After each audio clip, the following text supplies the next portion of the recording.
अस्सलाम वालेकुम स्टूडेंट आज हम मल्टीपल चॉइस करेंगे क्योंकि आपका पेपर जो एमसीक्यूज होंगे मोस्टली उसमें, बल्कि सारी एमसीक्यूज होंगे। तो आज हम चैप्टर वाइज एमसीक्यूज जो है वो डिस्कस करेंगे। तो सबसे पहले मेजर ऑफ सेंटर टेंडेंसी के एमसीक्यूज हैं। इसमें 4 ऑप्शन दिए गए हैं। Any measure indicating centre of a set of data arranged in increasing or decreasing order of the magnitude is called measure of center tendency। यानी कि measure of center tendency क्या है? आम तौर पे वो डेटे के सेंटर को इंडिकेट करता है, मेजर ऑफ सेंटर टेंडेंसी। और डेटा चाहे इंक्रीजिंग ऑर्डर में हो या डिक्रीजिंग ऑर्डर में, इससे कोई फ़र्क नहीं पड़ता। तो इसका जो ऑप्शन ठीक होगा स्टूडेंट वो होगा ये वाला ऑप्शन, इसका जो है वो करेक्ट है। नेक्स्ट नंबर 2 है scores that differ greatly from major of centre tendency is called extreme score. उसको हम एक्सट्रीम स्कोर कहते हैं, जो मेजर ऑफ सेंटर टेंडेंसी से ज़्यादा डिफर करते हैं। नेक्स्ट है major of centre tendency is listed below. यानी आपको ऑप्शन दिए हुए हैं, इनमें से कौन सा जो मेजर ऑफ सेंटर टेंडेंसी है, तो साफ ज़ाहिर है कि मीन जो है वो मेजर ऑफ सेंटर टेंडेंसी है। Next, total of all the observation divided by the number of observation is called arithmetic mean. ये तो अर्थमेटिक मीन की डेफिनेशन है कि sum of all the observation divided by number of observation. Next, while computing the arithmetic mean of the frequency distribution, each value of a class is considered equal to lower limit, is equal to lower limit. A change in origin and scale is used for calculation of arithmetic mean. Change of origin and scale is used for calculation of arithmetic mean. Change of origin का मतलब है plus minus करना, और change of scale का मतलब है multiply divide करना।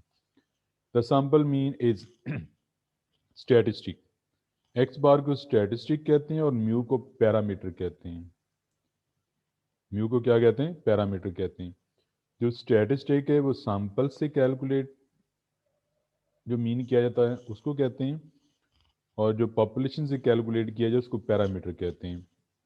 यानी जो कुछ है आप सैंपल से कैलकुलेट करते हैं वो पैरामीटर, और जो सैंपल से कैलकुलेट करते हैं वो statistic. Mean arithmetic mean highly affected by extreme value. तो स्टूडेंट अर्थमेटिक मीन पे इफेक्ट पड़ता है जब एक्सट्रीम वैल्यू आ जाए।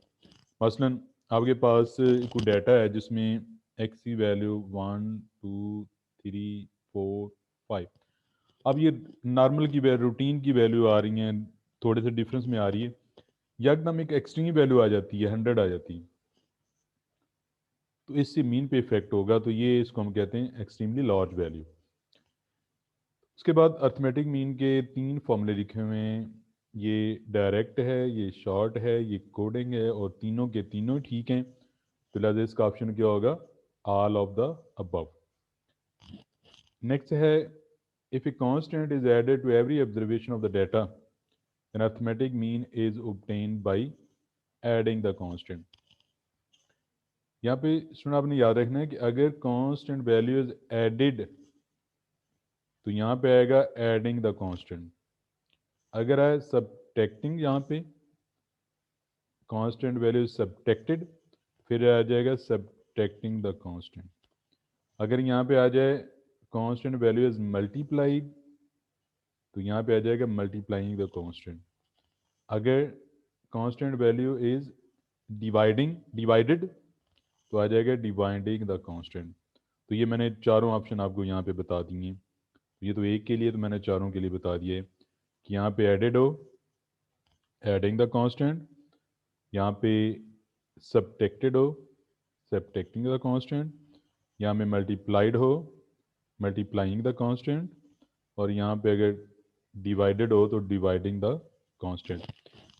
इसका थोड़ा सा आपको मैं एक्सप्लेन भी कर देता हूँ कि अगर आपके पास एक्स बार की वैल्यू जो है वो 10 है, तो आप कोई डाटे में कांस्टेंट ऐड करते हो, फर्ज करो हम ऐड करते हैं कांस्टेंट 5, तो इसको हम लिखते हैं एक्स प्लस 5। तो जब वाई बार करेंगे तो एक्स बार प्लस 5 और एक्स बार की वैल्यू 10 पुट करें तो ये मेरे पास क्या आ जाएगा, 15 आ जाएगा। तो ये adding the constant. Next, which of the following statement is always true? Mean has effect on extreme score.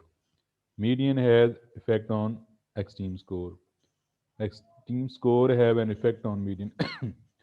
Extreme score have an effect on the mean. ये वाला correct है, always correct. Elimination of extreme scores at the bottom of the set has effect on raising the mean. इसमें आपने एक point ज़रा bottom of the set यहाँ पे extreme score at top of the set.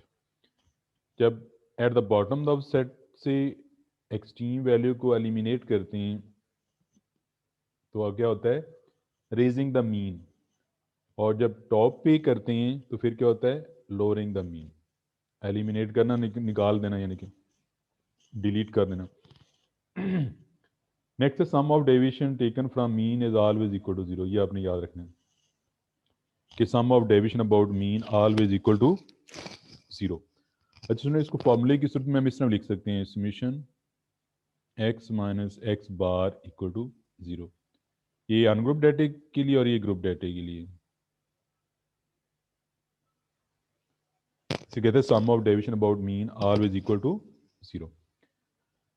इसके बाद mean दिया हुआ है और ये स्केयर लिखे हुए हैं। ये एक्स माइनस 20 का स्केयर है, ये एक्स माइनस 25 का स्केयर है, ये एक्स माइनस 22 का स्केयर है, ये एक्स प्लस 25 का स्केयर है। अगर आप गौर करें तो ये एक्स बार 25 और यहाँ पे भी 25 लिखा हुआ है, तो ये लिखा हुआ है समीशन एक्स माइनस 25 का स्केयर। तो ये इसको हम कहते हैं, ये नीचे उसने दिया हुआ है, sum of square of deviation about mean is minimum. तो जब ये एक्स में से एक्स बार माइनस किया जाता है ना, जिस तरह यहाँ पे 25 है तो 25 माइनस किया हुआ है, तो इसका स्केयर बाकी से मिनिमम होता है।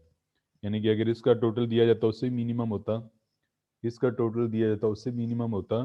ये तो वैसे ही रॉन्ग है ना, इसमें फॉर्मूले में यहाँ माइनस आता है, तो ये इसके कंपैरिजन में इसको शामिल करने की ज़रूरत नहीं है। तो आपका ये मीन वाला जो ऑप्शन, ये वाला जो है वो करेक्ट है। और नीचे ऑप्शन लिखा हुआ है sum of square of deviation about mean is always minimum, वो मैंने अभी एक्सप्लेन कर दिया। फिर student, i vary from 1 to 10, X i minus 50 is equal to 100, the sample mean will be 60। ये 60 किस तरह होगा? हमें पता ना, मीन होता है sum of value divided by number of values. तो मैं अगर ये ब्रैकेट खोलता हूँ तो ये हो जाता है आई vary from 1 to 10 X i minus, और ये 50 क्योंकि कांस्टेंट है तो उसको आप जब 10 टाइम ऐड करेंगे तो ये मेरे पास 10 इंटू 50 ही आ जाता है और इक्वल टू 100। अब मैं ये 500 बनता है उसको राइट साइड पे ले जाऊँ तो 600 हो जाएगा। तो summation x i equal to 600। यहाँ पे स्टूडेंट 10 से आपको अंदाज़ा हो रहा है कि इसमें 10 वैल्यूज़ हैं, 10 पे डिवाइड कर देंगे यहाँ पे दोनों तरफ मीन निकालने के लिए, तो ये एक्स बार हो जाता है और ये 60 आ जाता है। जब हमारे पास n वैल्यू होती है तो हम n पे डिवाइड करते हैं, बल्कि आप को याद ही होगा जब हम फॉर्मूला लिखते हैं X bar summation X over n, formula तो हम ये लिखते हैं, जब डिवाइड करते हैं तो हम नीचे जितनी वैल्यूज़ हैं उन पे डिवाइड करते हैं। तो लिहाजा यहाँ पे 10 वैल्यूज़ तो हमने 10 पे डिवाइड किया हुआ है। तो नेक्स्ट स्टूडेंट, आपके पास है x माइनस 20 का सम 25 के बराबर है, x माइनस 25 का सम 0 के बराबर है, x माइनस 35 का सम माइनस 25 के बराबर है, तो मीन क्या होगा? तो ये सम ऑफ डेविएशन अबाउट मीन 0 होता है, तो ये सम ऑफ डेविएशन अबाउट 20 है और ये 25 के बराबर आ रहा है, ये सम ऑफ डेविएशन अबाउट 25 है तो ये 0 के बराबर है। सिर्फ एक ऐसा है जिसका सम 0 के बराबर आ रहा है, तो आपके पास मीन क्या होगा, 25 होगा। क्योंकि जब आप डाटे में से मीन माइनस करते हैं, तो उसका सम लाजमी 0 आना चाहिए। इसका मतलब ये होगा कि ये डाटे में से कोई चीज़ माइनस की हो तो उसका सम 0 आ रहा है, इट मीन कि ये मीन है। तो ये इसलिए मैंने यहाँ पे 25 को टिक किया। सम ऑफ स्केयर और deviation of the values of variable least when deviation are measured from arithmetic mean। ये पीछे यहाँ पे भी डिस्कस किया जा चुका है कि जब मीन से sum of square of deviation measure किया जाए तो वो मिनिमम होता है बाकी की निस्बत। फिर 21 मल्टीपल चॉइस है x1 x2 up to xn bn observation having arithmetic mean x bar if y is equal to 4x plus minus 2 then y bar is equal to, जब y is equal to 4x plus 2 है तो जब y पे आप बार लगाएंगे तो x पे भी बार आ जाएगा। जनरल यही याद रख लें। वैसे समीशन अप्लाई करके n पे डिवाइड करके इसको जब सॉल्व करेंगे तो बात यहीं पे आती है 4x बार प्लस माइनस 2। ये अर्थमेटिक मीन की प्रॉपर्टी भी है। तो नेक्स्ट है x बार दिया हुआ है, ये भी मैंने आपको पहले समझाया भी एक एग्जांपल देके। x बार 100 है और y इसके बराबर है और y का मीन मालूम करना है। तो जब आप y पे बार लगाते हैं तो x पे बार आ जाता है और x बार की जब वैल्यू जहाँ पुट करेंगे तो ये 200 माइनस 200 जीरो हो जाएगा, तो इसका जवाब क्या आ गया, 0 आ गया। नेक्स्ट, स्टेप डेविएशन मेथड और coding method is used for computation of arithmetic mean. Solve the geometric mean का भी कोई डेविएशन मेथड नहीं है, हार्मोनिक मीन का भी कोई स्टेप डेविएशन मेथड नहीं है, वेटेड मीन का भी कोई स्टेप डेविएशन मेथड नहीं है। सिर्फ अर्थमेटिक मीन में ही यूज़ करते हैं कोडिंग या step deviation method. If arithmetic mean is 20, if arithmetic mean of 20 value is 10 then sum of 20 values is, simple सी बात है। वो कहता है कि 20 वैल्यूज़ का जो मीन है वो 10 है, तो सम क्या होगा, हमें पता है कि समीशन एक्स बराबर होता है एन एक्स बार के।